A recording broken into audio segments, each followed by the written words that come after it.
تفسیر القرآن آج کا سبق سورۃ المائدہ آیت نمبر 59 اور 60۔ اعوذ باللہ من الشیطان الرجیم، بسم اللہ الرحمن الرحیم۔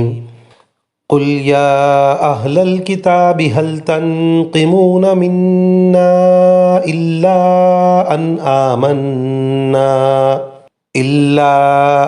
آمنا باللہ وما انزل الینا وما انزل من قبل وان اکثرکم فاسقون۔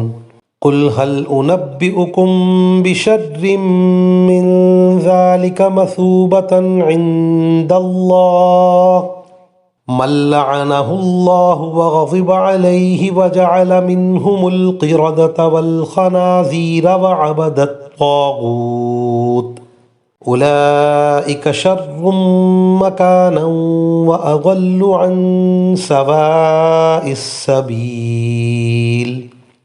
ترجمہ: تم ان سے کہو کہ اے اہل کتاب، تمہیں اس کے سوا ہماری کون سی بات بری لگتی ہے کہ ہم اللہ پر اور جو کلام ہم پر اتارا گیا اس پر اور جو پہلے اتارا گیا تھا اس پر ایمان لے آئے ہیں، جبکہ تم میں سے اکثر لوگ نافرمان ہیں۔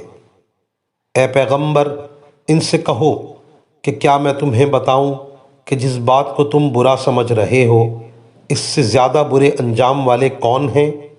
یہ وہ لوگ ہیں جن پر اللہ نے پھٹکار ڈالی، جن پر اپنا غضب نازل کیا، جن میں سے لوگوں کو بندر اور سور بنایا، اور جنہوں نے شیطان کی پرستش کی۔ وہ لوگ ہیں جن کا ٹھکانہ بھی بدترین ہے اور وہ سیدھے راستے سے بھی بہت بھٹکے ہوئے ہیں۔ ان آیات میں اولاً فرمایا، آپ اہل کتاب سے فرما دیجئے کہ تم ہم سے کیوں ناراض ہو، ہماری کون سی چیز تمہیں ناگوار ہے اور ہم میں کون سا عیب پاتے ہو؟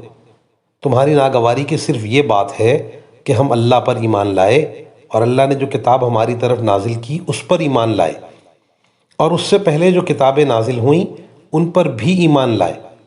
یہ باتیں ناگواری اور ناراضگی اور عیب کی نہیں ہیں، اچھی باتوں کو تم نے ناراضگی کا سبب بنا لیا، یہ تمہاری حماقت ہے۔ اور دوسرا سبب تمہاری ناراضگی کا یہ ہے کہ تم میں سے اکثر لوگ فاسق ہیں۔ پھر فرمایا، اے اہل کتاب، تم ہم سے اس لیے ناراض ہو کہ ہم لوگ اللہ پر اور اس کی کتابوں پر ایمان لائے۔ یہ کوئی ناراضگی کی بات نہیں ہے، لیکن تم اپنی حماقت و شرارت اور سرکشی کی وجہ سے اسے برا سمجھتے ہو۔ بالفرض اگر یہ اچھی چیز نہیں ہے تو میں تمہیں اس سے بڑھ کر بری چیز بتاتا ہوں جس میں تمہاری شقاوت و ہلاکت ہے، اور وہ سزا کے اعتبار سے بہت بری ہے۔ غور کرو تو تمہاری سمجھ میں آ جائے گا کہ جس راہ پر تم ہو وہ راہ بہت بری ہے، اور اللہ کے نزدیک اس کا بدلہ بہت برا ہے۔ یہ بری چیز کیا ہے؟ ان لوگوں کے اعمال ہیں جن پر اللہ نے لعنت کر دی اور اپنی رحمت سے محروم کر کے مردود قرار دیا، اور ان پر غصہ فرمایا اور ان کو بندر اور سور بنا دیا، اور انہوں نے شیطان کی پرستش کی۔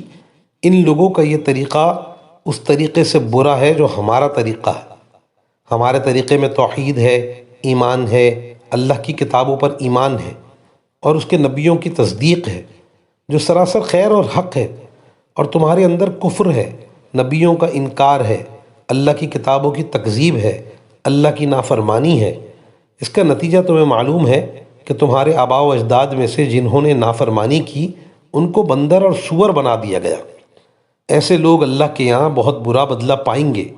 یہ آخرت میں بدترین لوگ ہوں گے، ان کی جگہ دوزخ ہے جو بہت بری جگہ ہے۔ وآخر دعوانا ان الحمد للہ رب العالمین۔